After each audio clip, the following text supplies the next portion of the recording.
Hello everyone, कैसे हो आप सभी लोग। गाइस, आप लोगों का बहुत ही ज़्यादा एक डिमांड रहा कि सर मुझे एक अच्छा कॉलेज कैसे सिलेक्ट करना है। मुझे आप बता दीजिए कि क्या क्या क्राइटेरिया होना चाहिए। और दूसरी जो कमेंट आ रहा है बार बार कि सर जो है काउंसलिंग कब से स्टार्ट होगा। जितने भी स्टेट है ना, सबका स्टार्ट हो चुका है लगभग। लेकिन अगर यूपी की बात करें तो यूपी का भी कोई भी ना है सर्वर चल रहा है और ना ही कोई अपडेट आया है। तो कैसे पता चलेगा कब से काउंसलिंग स्टार्ट होने वाला है। क्या 6 तारीख से कंफर्म है स्टार्ट होगा, इसके बारे में भी बात करेंगे। तो यूपीआई की जो काउंसलिंग होती है ना, इसका बहुत ही ज़्यादा कॉम्प्लिकेटेड प्रोसेस है। अगर आप डॉक्यूमेंट वेरीफाई करने जाओगे, अगर ऑनलाइन डॉक्यूमेंट वेरिफिकेशन में कोई भी मिस्टेक हो जाता है, अगर वो वेरीफाई नहीं हो पाता है तो फिर आप चॉइस फिलिंग नहीं कर पाते हो, काउंसलिंग से बाहर हो जाते हो। इस कंडीशन में बहुत ज़्यादा बच्चे स्ट्रेसफुल हो जाते हैं। तो उस कंडीशन में हम आपका हेल्प करेंगे, पूरा काउंसलिंग का प्रोसेस करवा के देंगे। आप हमारा हेल्प भी ले सकते हो। लेकिन इस वीडियो में हम आपको जेन्युइन रिव्यू देने वाले हैं कि आपको कॉलेज कैसे सिलेक्ट करना है। बीएमएस कॉलेज आप लेते हो, बीएमएस प्राइवेट कॉलेज अगर लेते हो ना, तो बहुत ही बड़ा स्कैम चल रहा है इस टाइम पे, बहुत ही बड़ा। आपको बता दूँ कॉलेज लेवल पे भी चल रहा है और आजकल जो मार्केट में ये फ्रॉड काउंसलर जो एक्टिव हो चुके हैं, वो सारे आप लोगों से मतलब कहीं न कहीं लूटने के बहुत अलग-अलग तरीके से काम कर रहा है। वो ये कह रहा है कि आपका मार्क्स कम है, फिर भी हम आपको गवर्नमेंट कॉलेज दिला देंगे। आपका मार्क्स कम है, हम आपको ये कॉलेज दिला देंगे, वो कॉलेज दिला देंगे। जबकि आपको पता है काउंसलिंग इसीलिए हो रहा है, अगर आप काउंसलिंग में पार्टिसिपेट कर रहे हो, तो वो जिसका मार्क्स ज़्यादा होगा, उसको वही कॉलेज मिलेगा जो उस कॉलेज की कट ऑफ को क्वालीफाई कर लेगा। लेकिन ये जो काउंसलर है, ये फ्रॉड काउंसलर जो है ना, वो सब आप लोगों को ये बोल रहे हैं, नहीं आपका इस मार्क्स में हम आपको ये कॉलेज दिला देंगे। ऐसा करके आपका एक बार माइंड वॉश किया जा रहा है। उसके बाद जैसे आप उनको पेमेंट ट्रांसफ़र करते हो, आपको इतना दे दो, उतना पेमेंट दे दो, मैं आपका करवा दूँगा, 25,000 एक एक्स्ट्रा लगेंगे, डोनेशन लगेंगे, ये लगेंगे, वो लगेंगे करके आपसे पैसा लूटा जा रहा है। लेकिन एक्चुअल में क्या है कि आपको वो कॉलेज मिलने वाला नहीं है, क्योंकि काउंसलिंग से ही होने वाला है। जो भी प्रोसेस होगा काउंसलिंग से होने वाला है। तो जो मैं आपको बता दूँ, एक तो स्कैम कहाँ पे हो रहा है, प्राइवेट कॉलेजों में।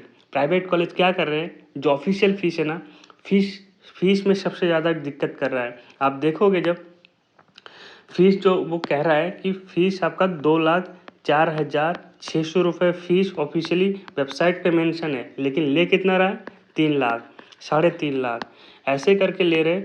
आप खुद समझो, जो फ़ीस एक बार डिसाइडेड है, गवर्नमेंट डिसाइडेड फ़ीस है, तो इस पे आप क्यों इतना 3 लाख, साढ़े 3 लाख ले रहे हो। अगर आपको लेना ही है तो फिर आप वहाँ पे अपडेट कर दो, जहाँ पे 2,04,000 है, वहाँ पे आप बता दो कि हमारा फ़ीस 3 लाख है।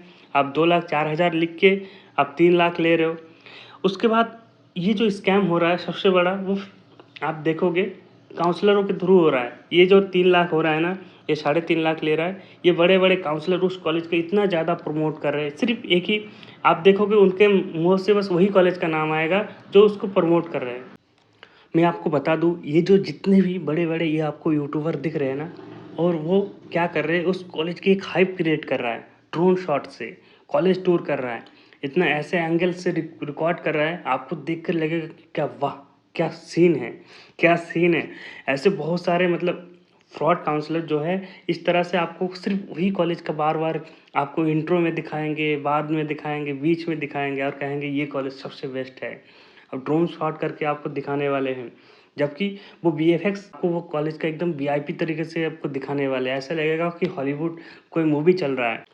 और जब आप ग्राउंड लेवल पे चेक करने जाओगे, अगर आप कॉलेज विज़िट करने जाते हो ना, तो आपको क्या दिखेगा उस कॉलेज में, कोई भी पेशेंट फ्लो नहीं है, ज़ीरो है, पेशेंट के नाम पे ज़ीरो। कहीं पे भी आप दिखेगा ही नहीं। और वो क्या करते हैं, जब यूट्यूब पे वीडियो आता है तो आपको दिखेगा कि पेशेंट भरा पड़ा है। वो किराए के भाड़े के पेशेंट होते हैं जो बुलाया जाता है वीडियो बनाने के लिए, उसके बाद वो गायब। और ये काउंसलिंग के टाइम पे ही रहता है, इसके बाद नहीं रहेगा। आप देखोगे पूरी साल भर नहीं रहने वाला है, जब एडमिशन होता है तभी जाके आपको सिर्फ पेशेंट दिखते हैं, इसके बाद पेशेंट गायब हो जाता है। ये मैं आपको सच्चाई बता रहा हूँ, एकदम रियलिटी बता रहा हूँ। अब देखोगे सबसे इम्पोर्टेंट फैक्टर जो है फैकल्टी का, जहाँ पर प्रॉपर फैकल्टी है नहीं, ऑन पेपर फैकल्टी अलग है कुछ और वहाँ पे पढ़ा कोई और रहा है, ठीक है। ये इम्पोर्टेंट है, यहाँ पर सबसे बड़ा क्वेश्चन मार्क्स आ जाता है कि भाई जब आप फैकल्टी नहीं रख सकते हो तो आप कॉलेज क्यों चला रहे हो। आपको चलाना ही नहीं चाहिए।